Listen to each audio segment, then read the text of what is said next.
This is a Haynes Roadster, built in IVA 2018. It's currently running on Protec shock absorbers, standard Ford Sierra front brakes with Mintex pads, running Toyo T1R tyres. Carbon fibre front wings, Westfield exhaust manifold, custom chrome silencer, Team Dynamic alloy wheels. You can see it's got race tech gauges, ref and speedo, standard Ford Type 9 gearbox with the quick throw Giva mod.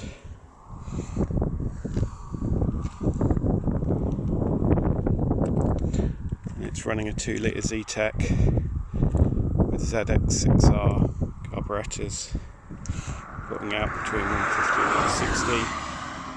160 bhp.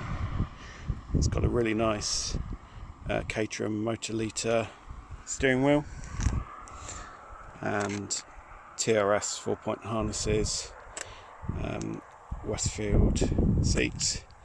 At the minute it's running standard Sierra drum brakes on an independent rear axle.